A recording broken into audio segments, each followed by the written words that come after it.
بسم اللہ الرحمن الرحیم۔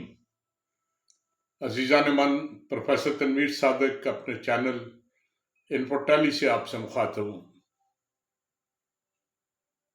آج میں ایک چھوٹی سی بات آپ کو بتانا چاہتا ہوں، دنیا کی بے ثباتی کی، دنیا میں اکیلے رہنے کی، دنیا میں صرف اپنی ذات کو ترجیح دینے کی، تو اس کا انجام کو اچھا نہیں ہوتا۔ میرے ایک دوست ہیں شاہ صاحب، بڑے ملنسار، میری طرح ریٹائرڈ آدمی ہیں، محلے بھر سے ان کے بڑے اچھے ٹرمز ہیں۔ کسی کو کوئی تکلیف ہو تو شاہ صاحب اسے اپنی تکلیف سمجھتے ہیں اور بھاگ کر اس کے پاس جاتے ہیں کہ کوئی حکم ہو تو بتاؤ۔ یہ ان کی ایک نیچر ہے۔ سب سے بڑے اچھے تعلقات ہیں، کوئی محلے دار ان کے بارے میں گلہ نہیں کرتا، کوئی ان کی شکایت نہیں کرتا، بلکہ سب تعریف کرتے ہیں کہ کبھی کو کام پڑا تو شاہ صاحب نے بھاگ کے وہ کام کیا۔ ایک دن شاہ صاحب عشاء کی نماز مساری پڑھتے ہیں۔ نماز کا یہ فائدہ ہوتا ہے کہ آپ کے پورے محلے سے بڑے اچھے تعلقات ہو جاتے ہیں۔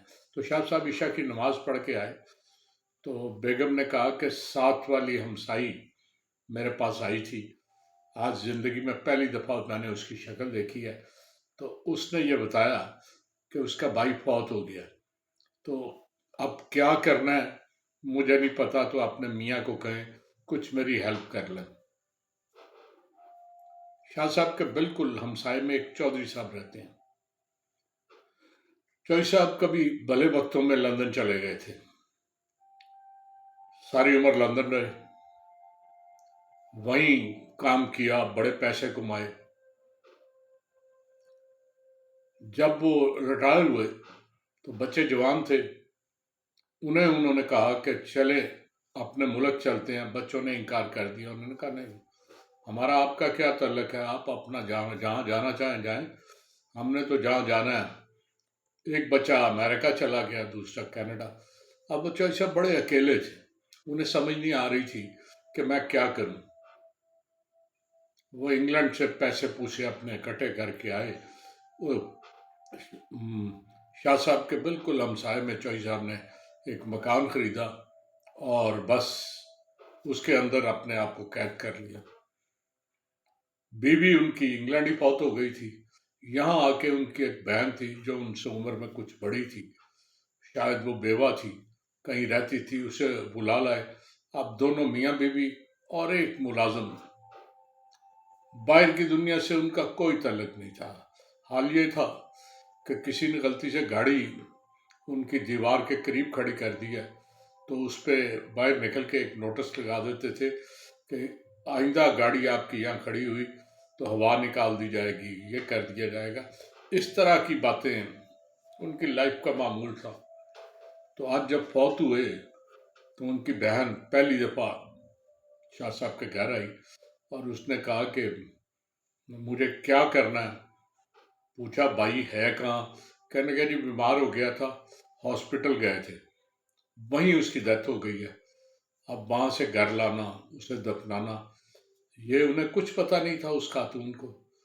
انہیں پوچھا آپ کا کوئی عزیز؟ کہنے کہ ہاں لاہور میں کچھ چند ہیں، لیکن چونکہ ملے کبھی نہیں تو ان کے ایڈریس ہمیں نہیں پتہ۔ کراچی میں ایک دو ایڈریس ہمیں پتہ ہے، لیکن ان لوگوں سے رابطہ کرنے کی کوشش کر رہے ہیں، رابطہ نہیں ہو رہا۔ پوچھا آپ کا ملازم؟ وہ بھی ایک دن کی چھٹی پہ گیا، اس کا ایڈریس پوچھا۔ شاہ صاحب نے محلے کے ایک لڑکے کو کہا جاؤ ملازم کو بلا لاؤ، کوئی ایک آدمی تو ان کے گھر میں ایسا ہو جو کوئی تھوڑا بہت کام کر سکے۔ شاہ صاحب نے دو تین لڑکوں کو کہا کہ جاؤ قبر کا انتظام کرو۔ وہ قبرستان چلے گئے، قبر کا انتظام۔ اب انہیں ہاسپٹل سے گھر لانا تھا، ایمبولینس ارینج کی گئی، وہاں ہاسپٹل سے انہیں لا کے گھر۔ اب گھر میں وہ چھوڑنے کے بعد شاہ صاحب اب سوچ رہے تھے کہ ساری رات کون ہوگا، ایک ملازم اور ان کی ایک بہن۔ تھوڑی سی تبدیلی تھی، اس گھر میں ہمیشہ سکوت مرگ ہوتا تھا، کبھی کسی کی آواز نہیں آئی تھی۔ اب اس کی بہن کی سسکیوں کی آواز تھوڑی تھوڑی اس گھر میں گونج رہی تھی، جو پہلی دفعہ لوگوں نے محسوس کیا کہ اس گھر سے بھی کوئی آواز آتی ہے۔ تو یہ بڑی عجیب سی بات تھی کہ پہلی دفعہ آواز کسی نے سنی اور وہ بھی سسکیوں اور راہوں کی آواز تھی۔ بہرحال وہ رات کسی طرح گزر گئی۔ ملازم ساری رات جو چھوٹے موٹے کام تھا کرتا رہا یا وہیں لاش کے پاس بیٹھا رہا۔ صبح نمازی کے وقت نمازیوں کو ریکویسٹ کی کہ وہ ہمارے محلے دار ایک فوت ہو گئے تو نماز جنازہ اٹینڈ کر لیں۔ صبح کی نماز کے وقت جو 20-25 آدمی تھے انہوں نے مل کر نماز ادا کی، قبرستان لے گئے۔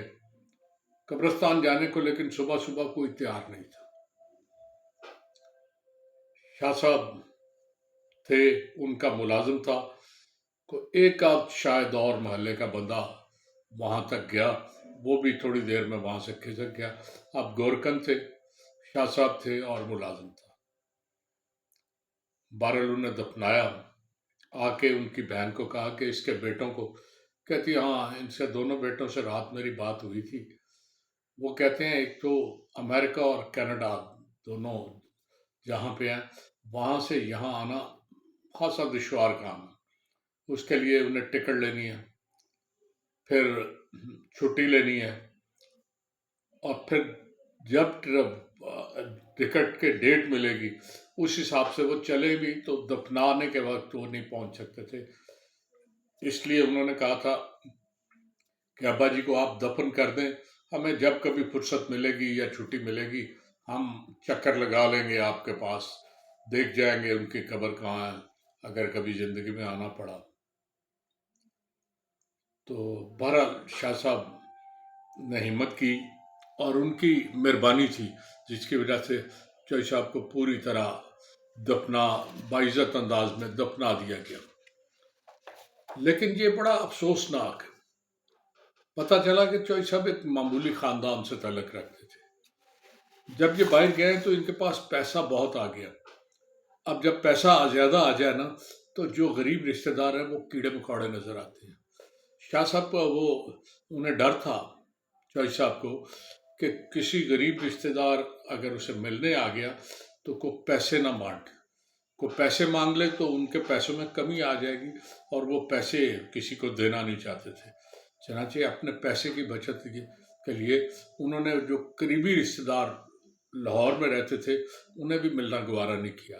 نتیجہ یہ ہوا کہ جب وہ سب کچھ چھوڑ کے جا رہے تھے، جب ان کے دولت کوئی کام نہیں آ رہی تھی، دولت ان کے لیے کوئی بندہ اٹریکٹ نہیں کر سکتی تھی، اس وقت بھی کوئی ان کے پاس موجود نہیں تھا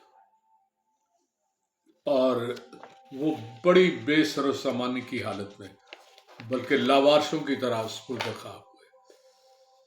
تو یہ کس قدر افسوسناک کام ہے۔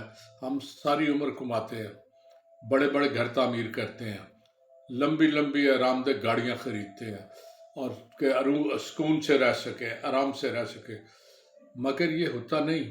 فطرت کے اپنے انداز سے حقیقی مسرت اور حقیقی خوشی جو ہے، حقیقی سکون جو ہے وہ خدمت خلق میں ملتا ہے، لوگوں کی خدمت کرنے، لوگوں کے مدد کرنے میں ہے، لوگوں سے میل جول رکھنے میں ہے۔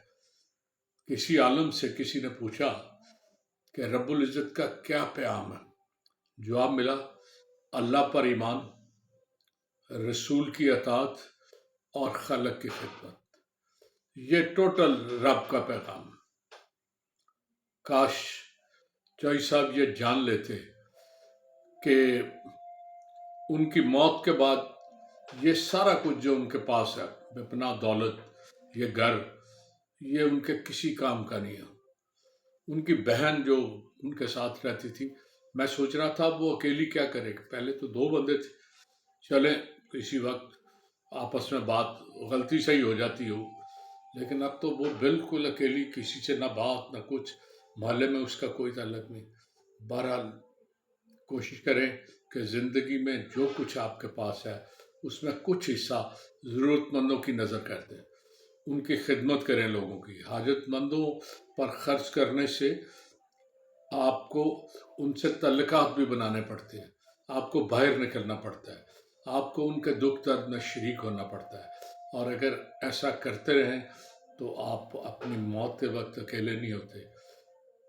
بیگانے لوگ ہی صحیح لیکن کوئی کندھا دینے کے لیے تو ہوتا ہے کوئی قبر میں آپ کو اتارنے کے لیے تو ہوتا ہے، کوئی آپ کے لیے آنسو بہانا تو ہوتا ہے۔ تو کوشش کریں کہ لوگوں کے کام آئیں، لوگوں سے رابطہ رکھیں اور اچھی زندگی گزاریں۔ اجازت چاہوں گا، اللہ حافظ۔